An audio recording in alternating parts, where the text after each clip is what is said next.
قبر کی حقیقت قرآن و حدیث کی روشنی میں نہایت مفصل اور جامع بیان۔ الحمدللہ رب العالمین والصلاۃ والسلام علی رسول الکریم اما بعد۔ انسان کی زندگی کا سب سے اہم اور فیصلہ کن مرحلہ موت کے بعد کی زندگی ہے، اور اس زندگی کا پہلا پڑاؤ قبر ہے۔ اکثر لوگ قبر کو صرف مٹی کا گڑھا سمجھتے ہیں، حالانکہ حقیقت اس سے کہیں زیادہ گہری اور خوفناک بھی ہو سکتی ہے، اور خوشگوار بھی۔ یہ سب انسان کے اعمال پر منحصر ہے۔ ایک، قبر کی اصل حقیقت کیا ہے؟ قبر دراصل ایک نیا جہان ہے جسے اسلام میں عالم برزخ کہا جاتا ہے۔ یہ دنیا اور آخرت کے درمیان ایک درمیانی زندگی ہے۔ قرآن مجید میں ارشاد ہوتا ہے، اور ان کے آگے ایک پردہ ہے، برزخ، اس دن تک جب وہ دوبارہ اٹھائے جائیں گے۔ اس کا مطلب یہ ہے کہ موت کے بعد انسان ختم نہیں ہوتا بلکہ ایک نئی زندگی میں داخل ہو جاتا ہے، جہاں شعور، احساس اور جزا و سزا کا آغاز ہو جاتا ہے۔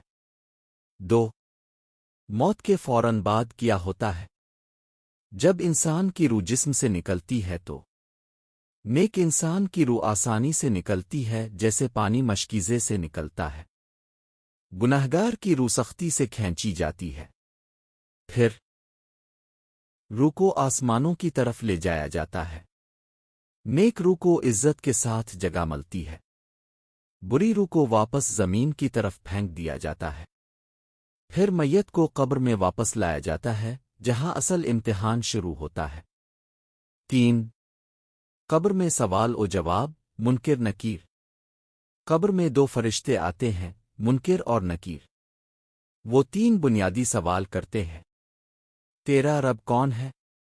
تیرا دین کیا ہے؟ تم اس نبی کے بارے میں کیا کہتے ہو؟ اہم بات، یہ سوال زبان سے نہیں بلکہ ایمان اور عمل سے جواب دیے جاتے ہیں۔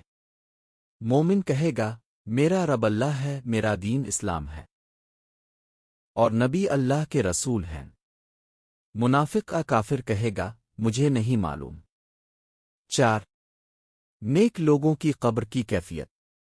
جو لوگ دنیا میں نماز کے پابند ہوں، سچ بولتے ہوں، حلال کماتے ہوں، اللہ سے ڈرتے ہوں، ان کی قبر جنت کے باغوں میں سے ایک باغ بن جاتی ہے۔ قبر کشادہ ہو جاتی ہے، جہاں تک نظر جائے، خوشبو اور نور سے بھر جاتی ہے۔ جنت کی کھڑکی کھول دی جاتی ہے۔ وہ شخص سکون اور راحت میں رہتا ہے اور قیامت کا انتظار خوشی سے کرتا ہے۔ پانچ، گناہگاروں کی قبر کی حالت۔ جو لوگ نماز چھوڑتے ہیں، جھوٹ، ظلم اور حرام میں مبتلا رہتے ہیں، ان کی قبر بہت تنگ کر دی جاتی ہے۔ پسلیاں ایک دوسرے میں گھس جاتی ہے۔ جہنم کی آگ کا دروازہ کھول دیا جاتا ہے۔ عذاب کے مختلف طریقے ہوتے ہیں۔ احادیث کے مطابق سانپ اور بچھو جیسے عذاب، مسلسل تکلیف اور گھٹن۔ قرآن میں فرعون والوں کے بارے میں آتا ہے، ان پر صبح و شام آگ پیش کی جاتی ہے۔ یہ قبر کے عذاب کی واضح دلیل ہے۔ 6، قبر میں وقت کی حقیقت۔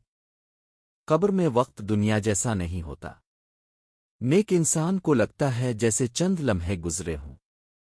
گناہگار کے لیے ہر لمحہ بہت طویل اور تکلیف دہ ہوتا ہے۔ یعنی قبر میں وقت کا احساس اعمال کے مطابق بدل جاتا ہے۔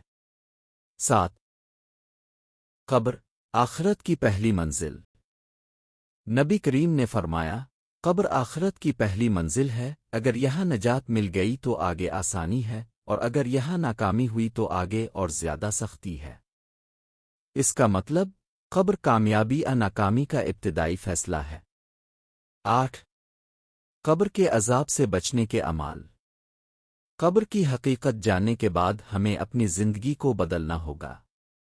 ضروری اعمال: 5 وقت کی نماز کی پابندی، قرآن کی تلاوت، سچائی اور امانت داری، والدین کی خدمت، صدقہ و خیرات، گناہوں سے توبہ، کن چیزوں سے بچیں، نماز چھوڑنا، جھوٹ اور دھوکا، ظلم اور حق تلفی، حرام کمائی۔ 9 خلاصہ نتیجہ، قبر کوئی عام جگہ نہیں بلکہ تو جنت کا باغ ہے، جہنم کا گڑھا۔